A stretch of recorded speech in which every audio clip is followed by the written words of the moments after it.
ನಮಸ್ಕಾರ ಸ್ನೇಹಿತರೆ, ಇಂದು ನಾನು ಹೇಳುತ್ತಿರುವುದು ಒಂದು ವಿಚಿತ್ರ ಊರಿನ ಬಗ್ಗೆ. ಅಲ್ಲಿ ಯಾವ ಮನೆಗೂ, ಅಂಗಡಿಗೂ, ಬ್ಯಾಂಕಿಗೂ ಬಾಗಿಲುಗಳೇ ಇರುವುದಿಲ್ಲ. ಹೀಗಾದರೆ ಯಾರೂ ಕಳ್ಳತನ ಮಾಡುವುದಿಲ್ಲವೇ? ಹೀಗಾದರೆ ಆ ಊರಿನ ಜನರಿಗೂ ಭಯವಿರುವುದಿಲ್ಲವೇ ಎಂಬ ಪ್ರಶ್ನೆ ನಮಗೆ ಉಂಟಾಗಬಹುದು. ಇಂತಹ ಊರು ಹೇಗೆ ಇರಬಹುದು ಅಂತ ನೀವು ಆಶ್ಚರ್ಯಪಡುತ್ತಿದ್ದೀರಾ? ಇದಕ್ಕೆ ಒಂದು ಕಾರಣ ಇದೆ. ಈ ಕಥೆಯನ್ನು ಪೂರ್ತಿಯಾಗಿ ಕೇಳಿ ಮತ್ತು ನಿಮ್ಮ ಅಭಿಪ್ರಾಯವನ್ನು ಕಮೆಂಟ್ ಮಾಡಿ ನಮ್ಮ ಚಾನೆಲ್ಗೆ ಸಬ್ಸ್ಕ್ರೈಬ್ ಮಾಡಿ ಅಂತ ಕೇಳಿಕೊಳ್ಳುತ್ತೇನೆ.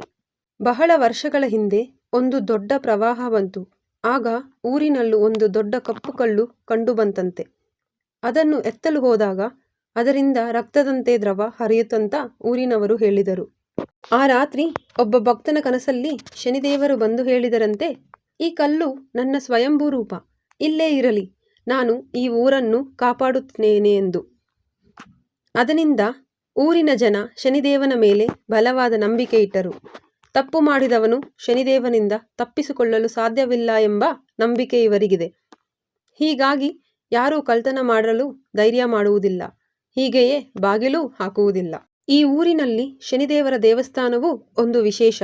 ಶನಿದೇವರ ದೇವಸ್ಥಾನ ತೆರೆದ ಸ್ಥಳದಲ್ಲಿದೆ. ಬಾಗಿಲು ಇಲ್ಲ, ಗೋಡೆಗಳೂ ಇಲ್ಲ. ಪ್ರತಿದಿನ ಸಾವಿರಾರು ಭಕ್ತರು ಎಳ್ಳಿನ ಎಣ್ಣೆ ಹಾಕಿ ಅಭಿಷೇಕ ಮಾಡುತ್ತಾರೆ.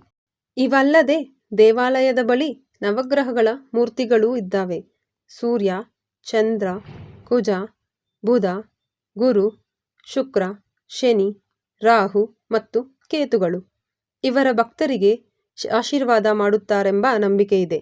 ಆ ನಂಬಿಕೆಯ ಕಾರಣದಿಂದ ಇಲ್ಲಿನ ಜನರು ಭಯವಿಲ್ಲದೆ ಬದುಕುತ್ತಿದ್ದಾರೆ. ಶನಿದೇವ ಅವರ ಊರನ್ನೇ ಕಾಪಾಡುತ್ತಾನೆ ಎಂಬ ವಿಶ್ವಾಸ ಇವರಿಗಿದೆ. ಹೀಗಾಗಿ ಶನಿಶಿಂಗಣಾಪುರ ನಮಗೆ ತೋರಿಸುವುದೇನೆಂದರೆ, ನಂಬಿಕೆ, ಧೈರ್ಯ, ನೀತಿ ಇದ್ದರೆ ಏನಾದರೂ ಮಾಡಬಹುದೆಂದು. ಈ ಕತೆ ನಿಮಗೆ ಇಷ್ಟವಾದರೆ ದಯವಿಟ್ಟು ಲೈಕ್ ಮಾಡಿ, ಶೇರ್ ಮಾಡಿ, ನನ್ನ ಚಾನೆಲ್ಗೆ ಸಬ್ಸ್ಕ್ರೈಬ್ ಮಾಡಿ. ಇನ್ನು ಮುಂದೆ ಮತ್ತಷ್ಟು ಕಥೆಗಳೊಂದಿಗೆ ಮತ್ತೆ ಭೇಟಿಯಾಗೋಣ. ಧನ್ಯವಾದಗಳು ಸ್ನೇಹಿತರೆ.